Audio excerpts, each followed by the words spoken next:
क्या होगा जब अचानक से आसमान ही गिरने लगेगा और लोगों को पता चला कि अब पूरी दुनिया खत्म होने वाली है। वहीं दुनिया के खत्म होने के 5 साल बाद की पृथ्वी कैसी होगी? तो जी हाँ, आज की वीडियो में हम एक्सप्लेन करेंगे साल 2020 में आई ग्रीनलैंड और अभी साल 2026 में आई ग्रीनलैंड पार्ट 2 को, यानी तबाही की शुरुआत और उसके बाद का सर्वाइवल। सो अगर आपको डायरेक्ट पार्ट 2 देखना है तो मैंने नीचे टाइम स्टैम्प डाल दिए हैं, लेकिन मेरी माने तो कहानी शुरू से देखिए और मजा आएगा। अब कहानी की शुरुआत जॉन नाम के एक इंजीनियर से होती है जो कि अपने काम यानी के बिल्डिंग बनाने में टॉपर है। अब आज वो अपने काम से जल्दी घर के लिए निकल गया क्योंकि उसके लिए कल का दिन स्पेशल है। दरअसल आने वाले 2 दिनों में पृथ्वी के पास से बहुत सारे कोमेट गुजरेंगे। ऊपर से कल जॉन के बेटे का बर्थडे भी है। सो जॉन कल वाली हाउस पार्टी की तैयारी के लिए आज जल्दी घर वापस आ गया। हालांकि उसका अपनी पत्नी एलिसन से रिलेशन कुछ खास नहीं चल रहा और वे तो जल्दी डिवोर्स भी लेने वाले हैं। सो दोनों ने फैसला किया कि उनके बेटे नेथन के बर्थडे तक, जो कि कल ही है, उसके बाद ही वे उसे अपने अलग होने के बारे में बताएंगे। तभी बाहर से नेथन भी आ गया जो कि अपने पिता जॉन को देखकर बहुत खुश होता है। कल उन्होंने नेथन के बर्थडे पर इस कोमेट को टीवी में एक साथ देखने के लिए एक हाउस पार्टी अरेंज की थी। हालांकि जॉन तो अंदर से मायूस भी है, ये सोचकर कि पता नहीं उसकी पत्नी से अलग होने के बाद नेथन की कस्टडी उसे मिलेगी भी या नहीं। ऊपर से नेथन डायबिटिक है, सो उसे हमेशा उसकी दवाई इंसुलिन की जरूरत पड़ती है। तीनों अब हाउस पार्टी के लिए खाना तैयार करते हुए टीवी न्यूज में देखते हैं कि आज एक साथ बहुत सारे कोमेट्स का ग्रुप पृथ्वी के पास से गुजर जाएगा। हालांकि वैज्ञानिकों के अनुसार इससे पृथ्वी को कोई खतरा नहीं है, सो वे डरे नहीं। नेथन आज की रात भी पिछले कई महीनों की तरह अपनी पत्नी के साथ ना सोकर गेस्ट रूम में सोने चला गया। वहीं अब सुबह होने पर भी टीवी न्यूज में हर ओर इन्हीं कॉमेट्स की ब्रॉडकास्टिंग हो रही थी। यहाँ जॉन के पड़ोसी भी आज उसकी पार्टी के लिए एक्साइटेड हैं। सो एलिसन ने कहा कि शायद से उसे नेथन के साथ अभी सुपरमार्केट जाकर और सामान ले आना चाहिए। लेकिन अब स्टोर के बाहर आकर जॉन ने रियलाइज किया कि ये कॉमेट्स तो पृथ्वी के कुछ ज्यादा ही करीब आ रहे हैं, जबकि वैज्ञानिकों ने कहा था कि ये पृथ्वी के दूर से गुजर जाएंगे और इनसे उन्हें कोई खतरा नहीं होगा। अब जॉन की तरह आसपास के बाकी लोग भी इन्हें देखकर बुरी तरह से डर जाते हैं। वहीं थोड़ी देर बाद जब जॉन स्टोर के अंदर से सामान ले रहा था कि तभी उसके पास एक टॉप सीक्रेट मैसेज आता है। तभी उसे फोन भी आया और उसे बताया गया कि जॉन को सरकार की ओर से शेल्टर के लिए चुना गया है। सो उसे अभी अपनी फैमिली के साथ जल्द से जल्द एक इमरजेंसी शेल्टर के लिए तैयार होना होगा। इसके लिए सिर्फ उसे चुना गया है और वो इसके बारे में किसी और को न बताए। अब जॉन तो ये मैसेज पढ़कर हैरान रह जाता है, ये इमरजेंसी शेल्टर क्या है और सिर्फ उसे ही क्यों चुना गया। वहीं ये मैसेज उसके अलावा आसपास और किसी को नहीं मिला था। जॉन इसके बाद जब वापस से अपने घर आ भी रहा था तो भी रास्ते में उसे बहुत सारी आर्मी की गाड़ियां दिखती हैं। जॉन तुरंत समझ गया कि इन सारे कॉमेट्स के बारे में जो न्यूज में बताया जा रहा है उसमें सरकार आम नागरिकों से बहुत कुछ छिपा रही है। जॉन अपने बेटे नेथन के साथ घर आकर देखता है कि यहाँ तो नेथन के बर्थडे पर आसपास के बहुत सारे गेस्ट ऑलरेडी आ चुके थे। सो जॉन अब एलिसन को अकेले में बुलाकर उसे उस मैसेज के बारे में बताता है। हालांकि एलिसन को लगा कि किसी ने जॉन के साथ कोई प्रैंक किया होगा और वो उसे रिलैक्स होने का कहकर बाकी लोगों के साथ टीवी में कोमेट को देखने लगती है।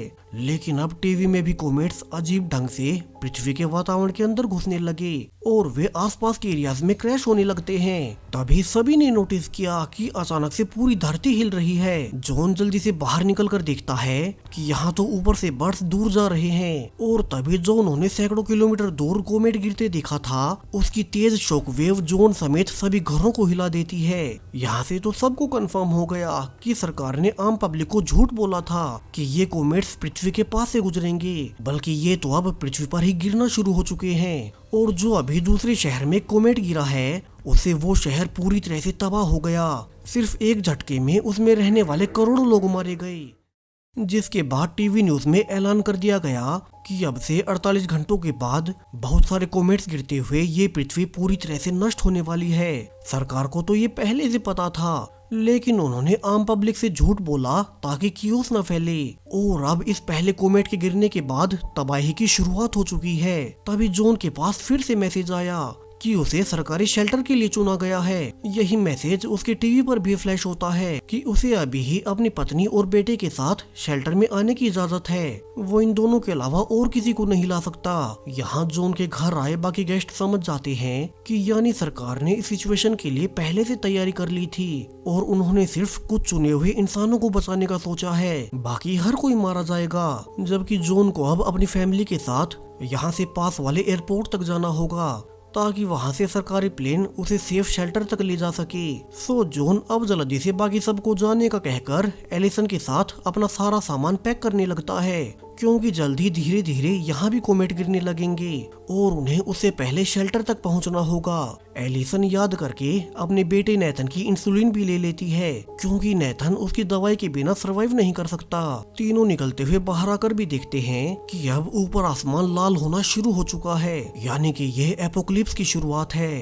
तभी जब वे अपनी गाड़ी लेकर निकल भी रही थे कि जॉन के पड़ोसी उन्हें रोककर अपने साथ शेल्टर ले जाने को कहते हैं, लेकिन जॉन को पता था कि वहाँ सिर्फ चुने हुए इंसानों को सिलेक्ट किया गया है और अगर वो किसी और को अपने साथ भी ले गया तो इन लोगों के साथ खुद उसे भी एंट्री नहीं मिलेगी। सो उन्हें ना चाहते हुए भी अपने सारे पड़ोसियों को मरते हुए छोड़कर आगे बढ़ना पड़ा। वहीं बाहर अब तक हर और खबरें फैल चुकी थी कि दुनिया खत्म हो रही है। अब से लगातार कोमेट्स गिरने लगेंगे और आखिर में 2 दिन यानी कि 48 घंटों के बाद एक ऐसा कोमेट गिरेगा जो पूरे पृथ्वी प्लेनेट को ही तबाह कर देगा। इसके बाद कोई नहीं बचने वाला। जॉन और उसकी फैमिली रास्ते में देखती भी है कि आम जनता मौत को अपने सामने देखकर अब स्टोर्स को लूट रहे हैं, वे एक दूसरे को मार रहे हैं। ऊपर से अब सारे हाईवेज और रोड्स ट्रैफिक के चलते जैम हो गए। अब जॉन को तो किसी तरह से अपने प्लेन तक जाना था, जहां से उसे सरकारी शेल्टर में ले जाया जाएगा। तो वो मेन हाईवे को छोड़कर सुनसान रास्तों से होते हुए एयरपोर्ट की ओर जाने लगता है। लकीली तीनों सही समय तक एयरपोर्ट तक पहुंच जाते हैं, लेकिन अब यहाँ पहुंचकर उन्होंने देखा कि बहुत सारी आम जनता को, जिनको पता चला कि सरकार यहाँ से चुने हुए लोगों को ले जा रही है, तो अब एयरपोर्ट के बाहर बहुत सी भीड़ इकट्ठा हो गई है कि सरकार उन्हें भी बचाए। अब जॉन के पास तो एक्सेस था, तो उन तीनों को अंदर लाकर आइडेंटिफिकेशन के लिए एक रिस्ट बैंड पहना दिया जाता है। इसी के बाद उनकी प्लेन में एंट्री होगी। वहीं यहाँ रास्ते में उन्हें अपना सारा सामान सिर्फ एक छोटे से बैग में डालने को कहा गया, क्योंकि उनके पास ज्यादा लगेज को ले जाने की कोई जगह ही नहीं बचेगी। तभी जॉन ने रियलाइज किया कि जल्दी जल्दी में वे अपने बेटे नेथन की दवाई तो गाड़ी में ही भूल आए हैं। सो जॉन अब एलिसन और अपने बेटे नेथन को यहीं रुकने का कहकर जल्दी से बाहर उसकी दवाई लेने निकल गया। जबकि पीछे से एलिसन अब गार्ड से रिक्वेस्ट करने लगती है कि उसका पति जल्दी वापस आ जाएगा और वे तब तक टेक ऑफ न करें। लेकिन अब उसके ये बताते ही कि उसका बेटा डायबिटिक है। गार्ड ने रिवील किया कि सरकार के ऑर्डर्स के अनुसार भविष्य के लिए पहले ही बहुत कम लोगों को चुना गया है और इन चुने हुए लोगों में वे लोग शामिल नहीं हो सकते जिन्हें की किसी भी प्रकार की बीमारी हो। सो एयरपोर्ट स्टाफ अब एलिसन और नेथन को बाहर निकाल देते हैं। जबकि बाहर जॉन, जिसे कि उनके बाहर आने का नहीं पता, वो अब किसी तरह से अपने बेटे की दवाई लेकर फिर से अंदर घुसता है। लेकिन अब उसे यहाँ अंदर एलिसन और नेथन कहीं दिखाई नहीं देते। उनका प्लेन भी अब टेक ऑफ करने वाला था, क्योंकि इस एरिया के जिन जिन लोगों को सरकार ने शेल्टर के लिए चुना है वे सब ऑलरेडी आ चुके थे। अब जॉन को तो समझ ही नहीं आता कि उसकी पत्नी और बेटा कहाँ गए। वे तो यहाँ प्लेन के अंदर भी कहीं नहीं है। ऊपर से ये प्लेन अब टेक ऑफ करने जा रहा है। तभी अब जॉन के पास उसके बेटे की दवाइयों को देखकर एक दूसरे पैसेंजर ने रिवील किया कि सरकार के नियमों के अनुसार वो किसी भी बीमार इंसान को शेल्टर नहीं देगी। और जॉन को समझ आ गया कि यानी कि उसकी फैमिली को गार्ड्स ने प्लेन में चढ़ने ही नहीं दिया और उन्हें बाहर से वापस भेज दिया होगा। सो जॉन तो जल्दी से अब नीचे उतरने भागता है, लेकिन प्लेन तो ऑलरेडी स्टार्ट हो गया। लेकिन तभी बाहर वाली आम पब्लिक गुस्से में अंदर घुस आती है कि सरकार उन्हें क्यों नहीं बचा रही, जिससे अब रनवे खाली न होने से जॉन के प्लेन को भी बीच में रुकना पड़ता है और जॉन को नीचे उतरने का मौका मिल गया। हालांकि अब यहाँ पूरे एयरपोर्ट पर कियोस्क फैल चुका था। जॉन ने नोटिस किया कि उनके प्लेन का फ्यूल टैंक लीक हो रहा है, तो वो अपने प्लेन से जल्दी से लोगों को नीचे उतरने को कहता है, वरना वे सब मारे जाएंगे। और तभी अब एक आग के फैलने से एक एक कर सारे ही प्लेन्स फटने लगे। इस पूरी दुर्घटना में चुने हुए लगभग सभी लोग मारे जाते हैं, जबकि जॉन, जो कि सेफ बच गया, वो बाहर जाकर अपनी पत्नी और बेटे को ढूंढने लगता है कि वे कहाँ गए होंगे। उसने बाहर आकर देखा कि यहाँ उसकी गाड़ी गायब है, लेकिन उसकी पत्नी ने जाने से पहले एक नोट छोड़ा था कि अगर जॉन उन्हें लेने वापस आए तो वो अभी के लिए अपने बेटे को लेकर उसके पिता के घर कनाडा जा रही है। सो जॉन भी अब पहले वहीं जाने का फैसला करता है ताकि वहां से एलिसन और नेथन को कलेक्ट कर फिर वहां से शेल्टर तक जा सके। वहीं दूसरी ओर एलिसन अब नेथन के लिए एक फार्मेसी के पास रुकती है क्योंकि नेथन को उसकी दवाई चाहिए थी। गाड़ी वाली दवाइयां तो जॉन के पास ही रह गई, लेकिन यहाँ तो फार्मेसी में उनके अलावा और भी बहुत से लोग लूटपाट कर रहे थे, जिससे एलिसन को इंसुलिन ढूंढने में और दिक्कत होने लगती है। और जब तक उसे दवाई मिली भी कि तभी अब बाहर से कई सारे लोग गन्स के साथ अंदर आकर लोगों को मारने लगते हैं। दरअसल अब चूंकि दुनिया को खत्म होना ही है तो लोग अपनी मनमानी कर रहे हैं। वहीं एलिसन जिसे दवाइयां मिल चुकी थी वो अब नेथन के साथ बचते हुए बाहर निकलने लगती है और वो गिरते पड़ते किसी तरह से बाहर निकल आई। यहाँ उसे एक कपल गाड़ी के साथ दिखाई देता है। सो एलिसन ने उनसे मदद मांगी जो कि अपनी गाड़ी से कनाडा की ओर ही जा रहे थे और वो अपने बेटे के साथ उनकी गाड़ी में बैठकर निकल जाती है।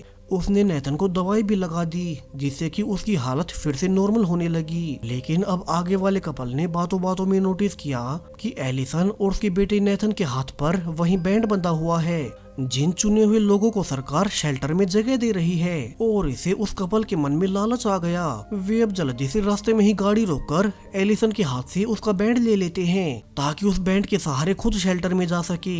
और फिर वे एलिसन को पीछे छोड़कर नेथन को सेफ्टी के लिए अपनी गाड़ी में लेकर भाग गई, जबकि पीछे एलिसन तो रोती रह जाती है। उसका बेटा उससे दूर हो गया।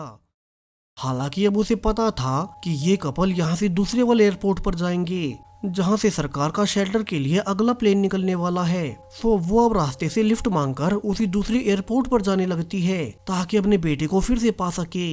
दूसरी ओर जॉन अकेला ही अब एक ट्रक में लिफ्ट लेकर कनाडा की ओर निकल पड़ा। इसी बीच जॉन के हाथ का बैंड देखकर एक दूसरे सर्वाइवर कोलिन ने रिवील किया कि उसे भी चुना गया था। उसने बताया कि उस शेल्टर की लोकेशन ग्रीनलैंड में है और सरकार ने सिर्फ ऐसे लोगों को चुना है जो भविष्य की सोसाइटी में काम आ सकें। अब जॉन ने रियलाइज किया कि चूंकि वो अपनी इंजीनियरिंग की फील्ड में टॉप पर है इसलिए उसे शेल्टर के लिए चुना गया होगा। लेकिन तभी अब ट्रक में बैठे बाकी लोग जॉन से उसका बैंड छीनने लगते हैं ताकि वो उसकी जगह लेकर शेल्टर में जा सकें और बच सकें। और अब जैसा कि होना ही था जॉन अपने बैंड के लिए लड़ने लगता है। इसी बीच ट्रक का एक्सीडेंट होते हुए वो रास्ते में पलट जाता है जिसमें लकीली अकेला जॉन ही जिंदा बचा।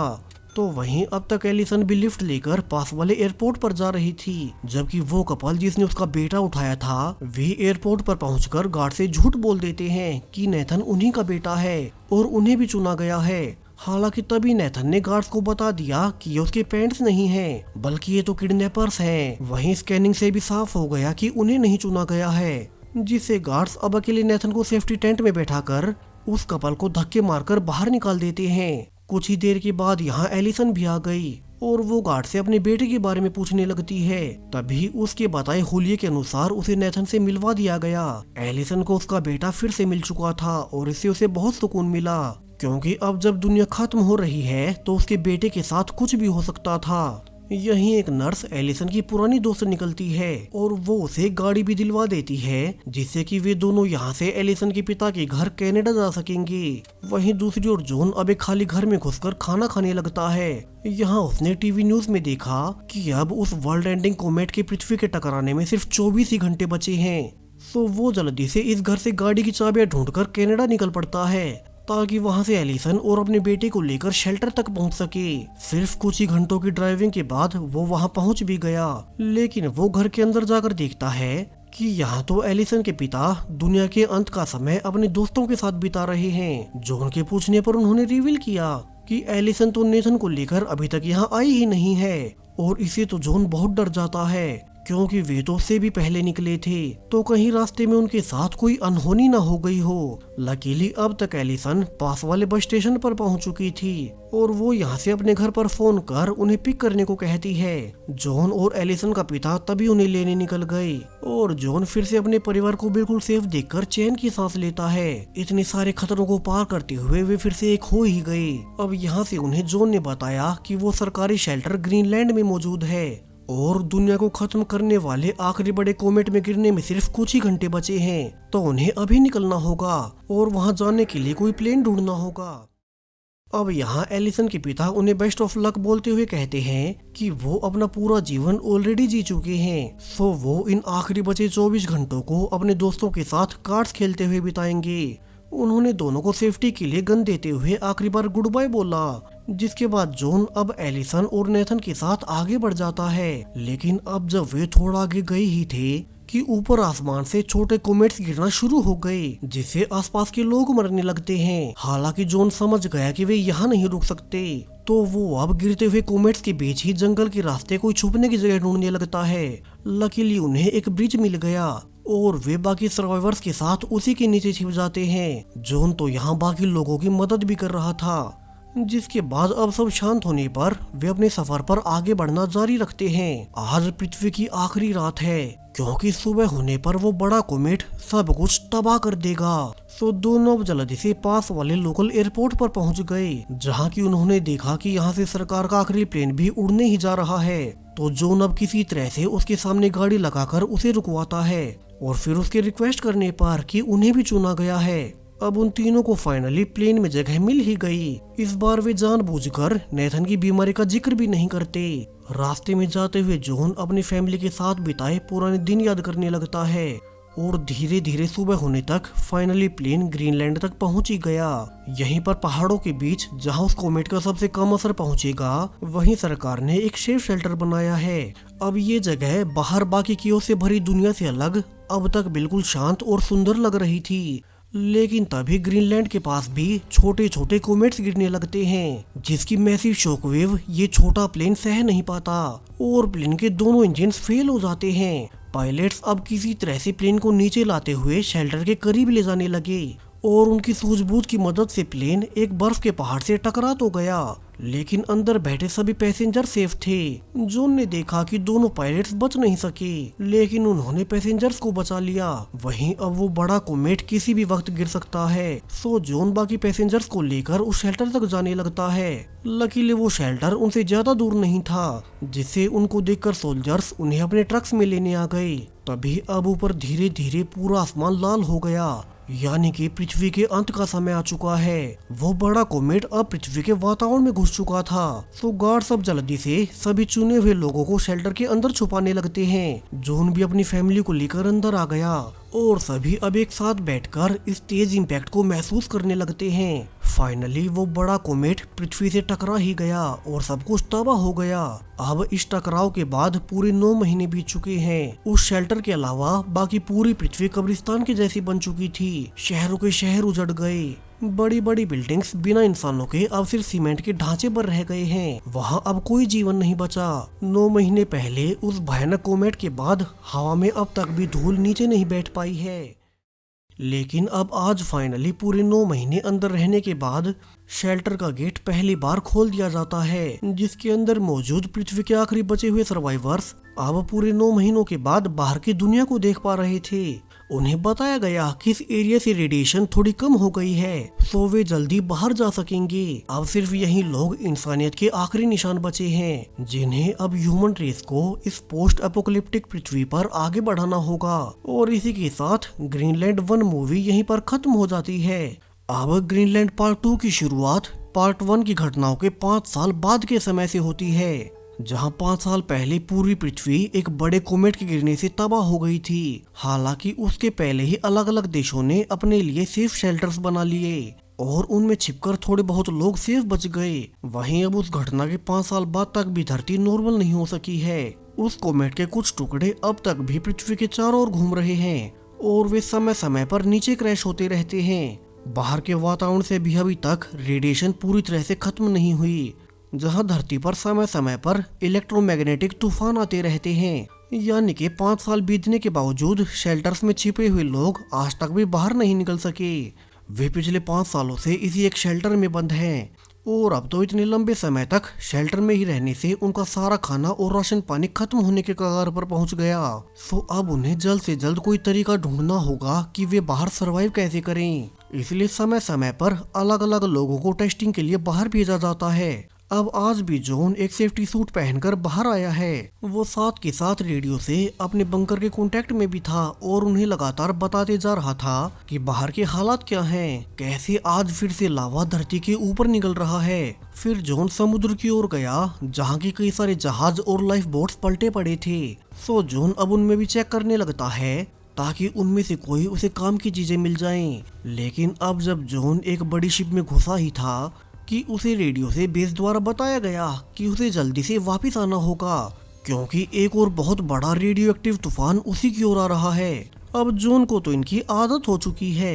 अपने बेस के लिए पिछले 1 साल से वो अकेला ही हर बार बाहर का हाल देखने निकलता है, क्योंकि बाहर की पृथ्वी अब भी बहुत खतरनाक है। सो जॉन अब जल्दी से शिप से निकलकर वापस से बंकर की ओर जाने लगा। वो बड़ा रेडियो एक्टिव तूफान ठीक उसके पीछे ही था। सो जॉन ने कहा कि वे सिर्फ 1 मिनट के लिए ही दरवाजा खोले और वो इसी बीच अंदर घुस आएगा, क्योंकि अगर गलती से भी रेडिएशन दरवाजे के जरिए अंदर पहुंच गई तो सभी सर्वाइवर्स को खतरा हो सकता है। इसलिए दरवाजा बीच में ही बंद कर दिया गया। लकीली जॉन सही वक्त पर कूदकर सेफली अंदर आ जाता है। तो वहीं अंदर बंकर की लीडरशिप की एक मीटिंग चल रही थी, जिसमें जॉन की पत्नी एलिसन भी शामिल है। अब यहाँ हर कोई बहुत परेशान है, क्योंकि एक तो उनके बंकर का खाना हर गुजरते दिन के साथ खत्म होते जा रहा है, वहीं बाहर पृथ्वी के हालात अब तक भी इंसानों के रहने लायक नहीं बने, ना ही वे बाहर खेती कर सकते हैं। तो ऐसे तो वे जल्दी भूखे मरने लगेंगे। अब बंकर में मौजूद इकलौती डॉक्टर अमीना रिवील करती है कि उनके अलावा कई जगहों जैसे लंदन और पेरिस में हालात यहाँ से तो बेहतर ही हैं। उसकी रेडियो पर दूसरे देशों के बंकर से बात हुई है कि वे लोग वहाँ बिना मास्क के बाहर निकल सकते हैं, यानी कि वहाँ से रेडिएशन तो कम हो गई, लेकिन अभी भी वहाँ ऊपर से कोमेट्स गिरते रहते हैं। अब डॉक्टर अमीना अपनी थ्योरी देती है। उसने बताया कि अभी तक उसने जितनी भी रिसर्च की है, तो जिस जगह पर वो बड़ा कोमेट 5 साल पहले क्रैश हुआ था, वहाँ अब कई किलोमीटर लंबा और गहरा क्रेटर बन चुका है। सो उसकी रिसर्च के हिसाब से उस बड़े क्रेटर के अंदर शायद से रेडियो एक्टिव हवाएं पहुंच नहीं पाती होंगी, तो उन्हें वहीं जाना चाहिए और वहाँ शायद से वे खेती भी कर पाएंगे। लेकिन प्रॉब्लम ये है कि एक तो ये कंफर्म नहीं है कि वो जगह सेफ है, ऊपर से वो क्रेटर यहाँ से बहुत दूर है और रास्ते में उन्हें बहुत सारी प्रॉब्लम्स का सामना करना पड़ेगा। रास्ते में आने वाले देशों के लोग जो कि अपने अपने शेल्टर्स में छिपे हैं, अब वे भी रिसोर्सेज के लिए एक दूसरे पर ही अटैक कर रहे हैं और इसी खतरे को देखते हुए अभी के लिए प्लान को रोक दिया जाता है। जबकि बाहर अब जॉन उस तूफान से हुए नुकसान को रिपेयर कर रहा था, क्योंकि शेल्टर का वही इकलौता इंजीनियर है। इसके बाद उसकी पत्नी एलिसन और बेटा नेथन उससे मिलने आते हैं। दरअसल 5 साल पहले जब दुनिया नॉर्मल हुआ करती थी, तब जॉन अपनी पत्नी से डिवोर्स लेने वाला था, मगर फिर उसे घटना ने दोनों को फिर से साथ ला दिया और उसके बाद से अब पिछले 5 सालों से उनका रिश्ता बहुत अच्छा चल रहा है। एलिसन आज जॉन को डांटती भी है कि पिछले 1 साल से वो अकेला ही बाहर जा रहा है, जबकि बाहर की टेस्टिंग के लिए और भी लोग जा सकते हैं। बाहर की रेडिएशन का जॉन के शरीर पर बहुत बुरा प्रभाव पड़ सकता है, सो उसे ऐसा नहीं करना चाहिए। हालांकि जॉन ने बात टाल दी, क्योंकि उनके सर्वाइवल के लिए किसी को तो रिस्क लेना पड़ेगा। वहीं अब तक नेथन भी बड़ा हो चुका है, उसका भी सपना था कि वो भी अपने पिता की तरह इंजीनियर बने। लेकिन अब अगले ही दिन अचानक से पूरे बंकर में ब्लैकआउट होने लगता है। सबने नोटिस किया कि उनके आसपास एक बहुत बड़ा भूकंप आ रहा है, और वो भी इतना भयानक जिसे कि ये शेल्टर सह नहीं सकता। इस बार का भूकंप इतना ज्यादा बड़ा था कि उनका जो ये शेल्टर पिछले 5 सालों से खड़ा है, अब तो वो भी ढहने लगा। सो जॉन तो जल्दी से अब पहले अपनी पत्नी एलिसन को उठाता है और फिर दोनों साथ मिलकर अपने बेटे नेथन को लेने भागते हैं। लकीली वो तो पहले से ही मास्क के साथ रेडी था। सो तीनों अब अपने काम की सारी चीजें और नेथन की दवाइयों को पैक कर सेफ्टी मास्क के साथ बाहर जाने की तैयारी करने लगते हैं, क्योंकि अब तो उन्हें इस भूकंप के बीच ना चाहते हुए भी बाहर निकलना पड़ेगा। जॉन किसी तरह से भीड़ से बचाते हुए अपनी दोनों फैमिली मेंबर्स को बाहर निकाल लेता है, लेकिन यहाँ भी अब उनके बंकर्स के सभी लोग अपनी अपनी जान बचाकर भाग रहे थे। इस भूकंप के आने से अब पूरा ग्रीनलैंड पानी में डूबने जा रहा है। सो सर्वाइवर्स को जल्द से जल्द समुद्र के किनारे पड़ी बोट्स में चढ़ना होगा, वरना तो वे भूकंप या फिर रेडिएशन से मारे जाएंगे। वहीं इससे भी भयानक बात कि सर्वाइवर्स की संख्या बोट से ज्यादा होने से अब वे इन बोट्स में जगह पाने के लिए एक दूसरे को ही मारने लगते हैं। इसी बीच किसी ने नेथन का मास्क भी निकाल लिया। सो जॉन उसे अपना मास्क देकर खुद मुंह ढककर आगे बढ़ने लगता है।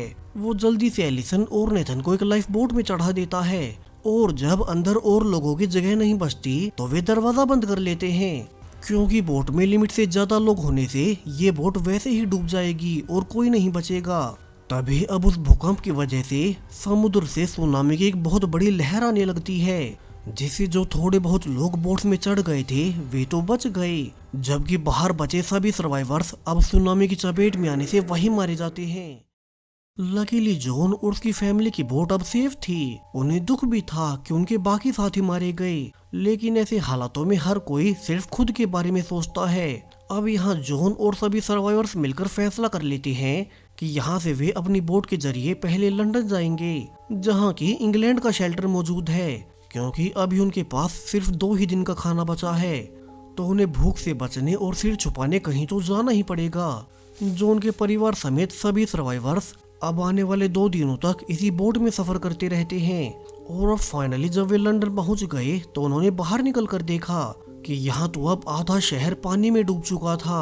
सो जॉन अब किसी तरह से बोट को जमीन के पास लाकर सभी मेंबर्स को नीचे उतारता है। उन्होंने देखा कि यहाँ तो लंदन वाले शेल्टर के लोग आसानी से बाहर घूम रहे हैं। उन्हें बताया गया कि अब यहाँ रेडिएशन तो नहीं है, वे बाहर घूम फिर भी सकते हैं, लेकिन उनके इस एरिया में ऊपर से कभी भी कोमेट्स गिर सकते हैं। सो उन्हें जल्द से जल्द कोई सेफ जगह ढूंढनी होगी।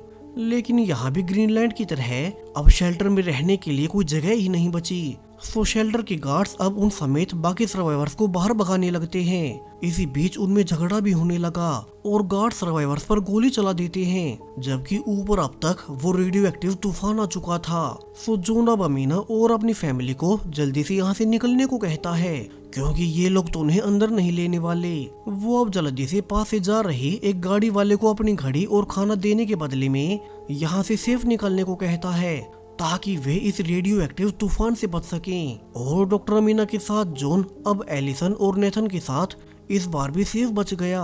अब डॉक्टर अमीना ने कहा कि ऐसे तो उन्हें हर जगह से भागना ही पड़ेगा, क्योंकि पृथ्वी पर अभी और कोई जगह सेफ ही नहीं है। तो क्यों ना वे बचने के लिए उसी विशाल क्रेटर की ओर चलें, जहाँ की 5 साल पहले वो कोमेट गिरा था और पृथ्वी तबाह हुई थी। उसकी रिसर्च के हिसाब से अब पूरी धरती पर शायद से वही एक जगह है जहाँ की ये रेडियो एक्टिव आंधी नहीं आ सकती, और उनके बचने के लिए सिर्फ एक वही उम्मीद बची है। अब ड्राइवर ने बताया कि लेकिन वहां तक जाने में उन्हें कई दिन लगेंगे और रास्ते में दूसरे शेल्टर वाले लोग बहुत खतरनाक हो सकते हैं। सो अभी के लिए एलिसन कहती है कि एक बार उसने अपने रेडियो से यहीं किसी से संपर्क किया था, तो वे पहले उसकी उसी दोस्त के घर जाएंगे और फिर उसे पूरी जानकारी लेकर तभी आगे बढ़ेंगे। जबकि अब नेथन को तो यकीन ही नहीं आता कि जिस कोमेट ने 5 साल पहले पृथ्वी का विनाश किया था, अब उसी क्रिएटर के अंदर जीवन शुरू हो सकता है।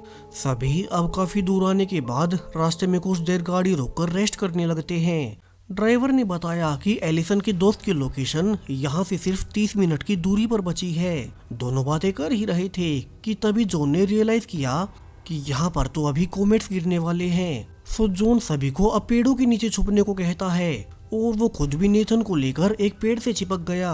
अब वे बस उम्मीद ही कर सकते थे कि कोई कोमेट का हिस्सा उनके ऊपर न गिर जाए, लेकिन तभी वो ड्राइवर अपनी गाड़ी को भी पेड़ों के नीचे लाने भागता है। जॉन ने उसे रोकने की कोशिश भी की कि वो भी खुद की जान बचाए, लेकिन तभी एक कोमेट आकर ड्राइवर और गाड़ी दोनों को उड़ा ले जाता है और वो बच नहीं सका।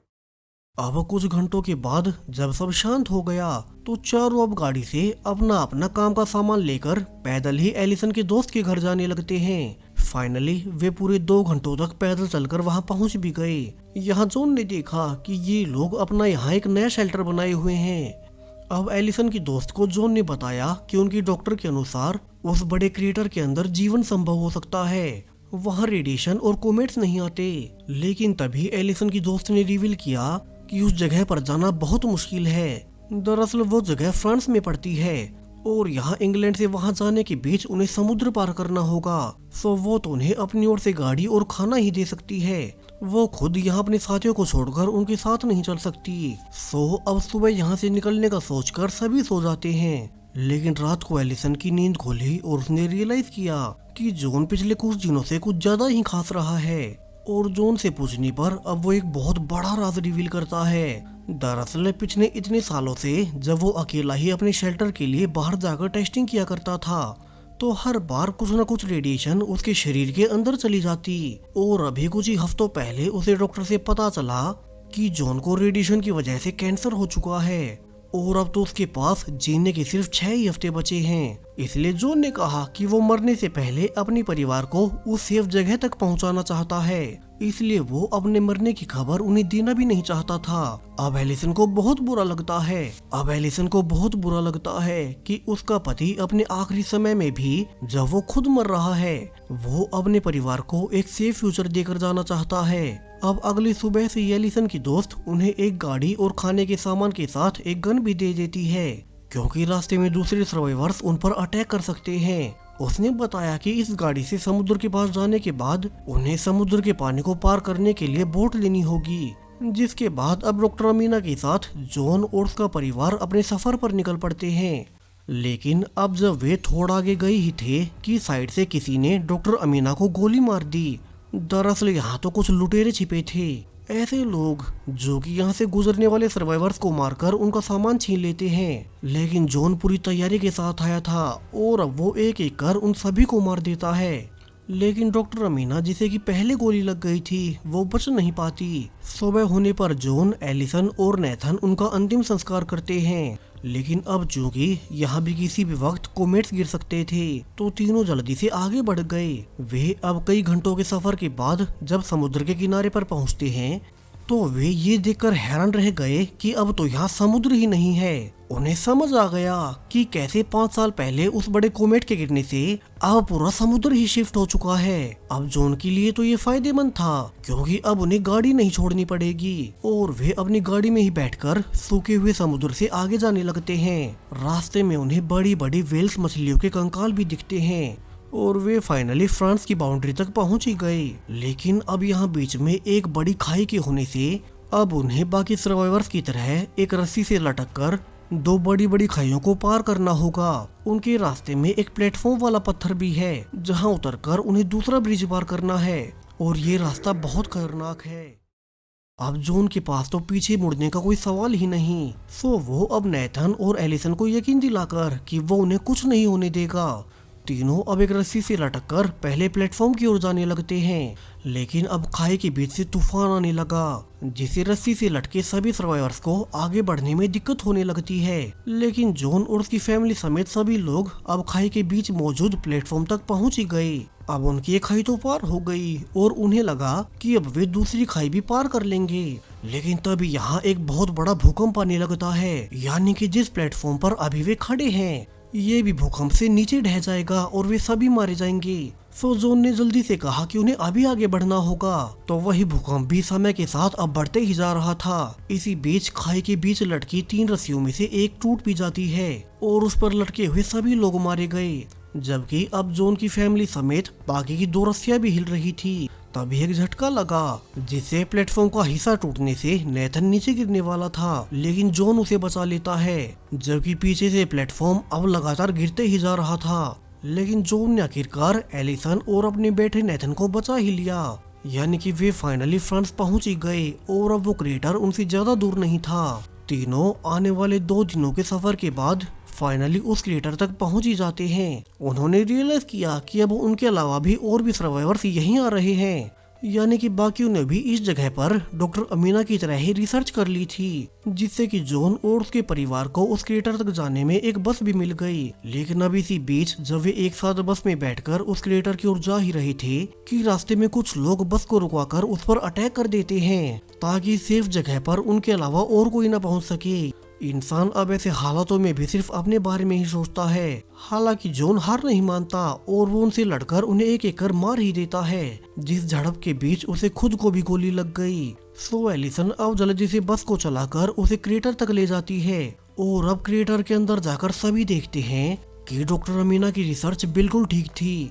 यहाँ तो आसमान में पक्षी उड़ रहे हैं, हरे भरे पेड़ उग रहे हैं, यानी कि यहाँ रेडिएशन और कोमेट्स तो आते ही नहीं, बल्कि यहाँ खेती भी की जा सकती है। अब ये जगह इंसानों के लिए किसी स्वर्ग से कम नहीं। लेकिन तभी पीछे जॉन जिसे की गोली लगी थी अब वो फाइनली नीचे गिर पड़ता है। नेथन और एलिसन उसे देखकर रोने लगते हैं, लेकिन जॉन ने कहा कि उसे तो वैसे भी मरना था, लेकिन अब उसे इतना तो सुकून है कि उसने मरने से पहले अपने परिवार को एक सेफ फ्यूचर दे दिया है। उसे तो अपनी मौत का बहुत पहले से पता था और तभी से उसके जीवन का इकलौता लक्ष्य अपने परिवार को बचाने का बन गया। और इसी सैड लेकिन होपफुल एंडिंग के साथ ग्रीनलैंड 2 माइग्रेशन मूवी यहीं पर खत्म हो जाती है। सो पार्ट 1 और पार्ट 2 आपको दोनों में से कौन सी ज्यादा अच्छी लगी? अपनी राय कमेंट्स में बताएं। और तब तक मैं मिलूंगा आपसे एक और ऐसे ही नई पोस्ट एपोकलिप्टिक वीडियो के साथ। Thank you.